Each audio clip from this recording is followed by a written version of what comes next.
Halo, jumpa lagi dengan saya Dindin, masih di mata kuliah pengantar ilmu komunikasi. Namun sesi kali ini kita akan membahas komunikasi antar budaya. Apa yang akan dipelajari dan diperoleh dari materi sesi ini? Ya, inti dari apa yang kita pelajari kali ini adalah memahami perbedaan budaya yang akan berpengaruh terhadap pemaknaan perilaku komunikasi kita. Oke, artinya kita akan lebih bisa memahami atau meningkatkan kemampuan komunikasi antar budaya kita dalam keseharian. Setiap praktik komunikasi pada dasarnya adalah suatu representasi budaya. Begitu kita berbicara tentang komunikasi, kita pun sebetulnya otomatis berbicara tentang budaya. Dengan kata lain, kita tidak mungkin memikirkan komunikasi tanpa memikirkan konteks dan makna budaya. Oleh karena itu tidak heran bila Edward T. Hall pernah mengatakan hal ini. Culture is communication and communication is culture. Budaya adalah komunikasi dan komunikasi adalah budaya. Karena budaya dan komunikasi berinteraksi secara erat dan dinamis. Bahkan dapat dikatakan bahwa inti budaya adalah komunikasi. Mengapa? Karena budaya muncul karena adanya komunikasi. Namun, pada gilirannya, budaya yang tercipta memberikan pengaruh kepada komunikasi anggota budaya yang bersangkutan. Banyak definisi tentang budaya. Sebelum kita melangkah lebih jauh pada komunikasi antar budaya atau definisi komunikasi antar budaya, kita lihat dulu definisi budaya. Sekali lagi banyak ya definisi budaya itu, namun bisa kita rangkum dalam definisi ini dan kita lihat kata kunci dari definisi ini. Ya, sikap, perilaku, pengetahuan, kebiasaan diwariskan dan dimiliki. Ya, dimiliki oleh anggota masyarakat maupun sekelompok anggota tertentu. Ya.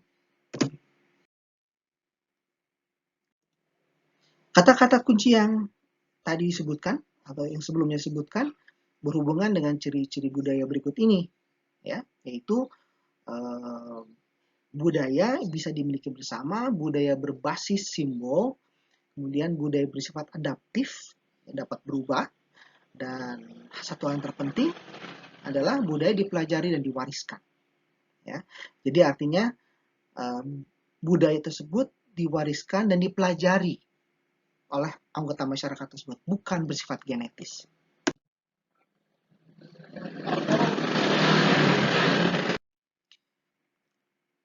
Begitupun dengan definisi komunikasi. Definisi komunikasi banyak sekali. Ya. Dari semua definisi komunikasi yang ada, dapat disimpulkan bahwa komunikasi merupakan proses berbagi makna melalui perilaku verbal dan non-verbal. Ya. Nah, kemudian ada pertanyaan, bila demikian, apa sih definisi komunikasi antar budaya dihubungkan dengan definisi budaya dan definisi komunikasi ini sendiri. Ya. Definisi komunikasi antar budaya bisa dikatakan atau bisa disebutkan sebagai sebuah proses transaksional di mana orang menghasilkan makna dalam konteks tertentu melalui pertukaran pesan verbal dan non-verbal, dipengaruhi oleh kekuatan individu dan sosial, dan tertanam dalam budaya. Baik, selanjutnya ini adalah nilai-nilai budaya yang mempengaruhi komunikasi kita dalam keseharian. Ya, ada 6 di sini terlihat. Orientasi individualistis adalah sebuah orientasi nilai yang menghormati otonomi dan kemandirian individu. Sedangkan kolektivistik, ya, sebuah orientasi nilai yang menekankan kebutuhan kelompok. Jadi lebih mementingkan kebersamaan kalau ini. Ya. Ada nilai budaya yang berkenaan dengan sifat manusia. Jadi ini adalah orientasi nilai yang mengungkapkan apakah ya, manusia pada dasarnya baik, jahat, atau campuran keduanya, baik dan jahat. Ya. Kemudian yang berikutnya adalah hubungan manusia dan alam. Ini adalah orientasi nilai yang berbicara tentang hubungan yang dirasakan antara manusia dan alam, ya.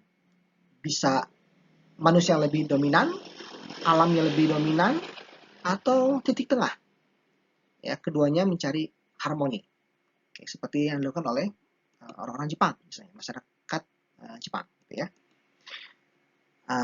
Yang berikutnya adalah jarak kekuasaan atau power distance. Ini orientasi nilai yang mengacu pada sejumlah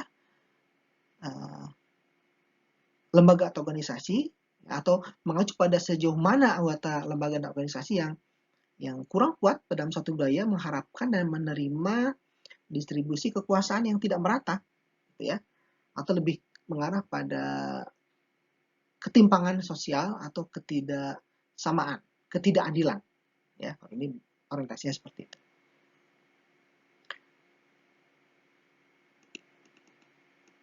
Kemudian yang berikutnya, ya, orientasi jangka panjang dan jangka pendek, ya. Orientasi jangka panjang dan jangka pendek. Kalau Hofstede berpendapat pada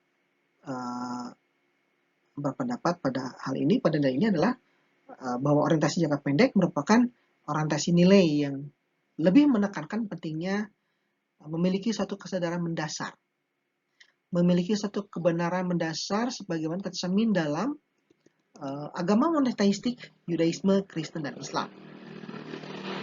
Itu menurut Hofstede, ya.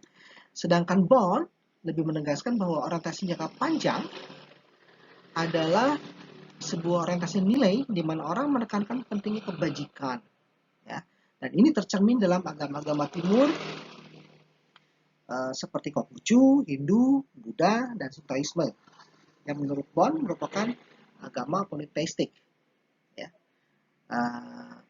Bond selanjutnya mengatakan bahwa orientasi jangka panjang ini mencakup hemat, ya, ketekunan, keuletan dalam upaya apapun, dan kemauan untuk tunduk pada satu tujuan.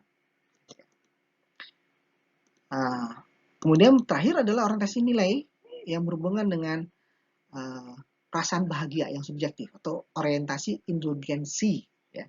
Orientasi nilai ini mencerminkan perasaan yang bahagia yang subjektif, ya. Orientasi indulgensi ini menekankan kepuasan yang relatif bebas dari dorongan dasar dan dorongan alami manusia yang terkait dengan menikmati kehidupan dan bersenang-senang, having fun, being joyful, istilahnya begitulah, ya. Dan lawannya adalah pengendalian diri atau restraint, ya, atau pengekangan. Ini adalah orientasi nilai ini berkenaan dengan pengekangan yang ada pada pemuasan kebutuhan dan kemudian mengaturnya melalui norma-norma sosial yang ketat, ya. Dan negara-negara yang dengan orientasi memanjakan dominan ini lebih menekankan pada kebebasan berbicara daripada menjaga ketertiban, ya. Negara-negara dengan orientasi pengekangan sebaliknya lebih cenderung menghargai ketertiban dibandingkan kebebasan berbicara.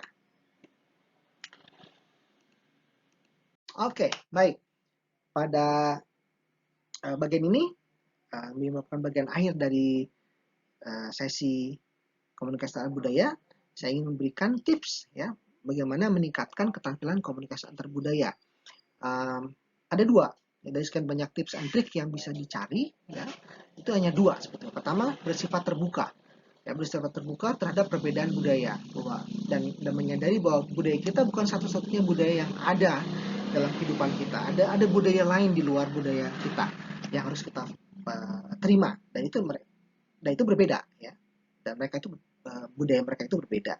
Kita harus terima itu. Kemudian ini berhubungan dengan yang kedua, yaitu menghindari stereotip dan etosentrisme, menghindari memberikan label buruk terhadap sesuatu yang melekat pada budaya kelompok suatu masyarakat. Dan kita harus belajar menghindari menilai budaya lain dari sudut pandang budaya kita dan menganggap bahwa budaya kita adalah yang paling superior. Itu, ya, itu etosentrisme, ya. Jadi selain terbuka terhadap perbedaan, sekali lagi kita mencoba menghindari stereotip dan etosentrisme. Oke. Itu saja kali ini materi komunikasi antar budaya, semoga bermanfaat. Sampai ketemu di sesi-sesi yang berikutnya. Salam.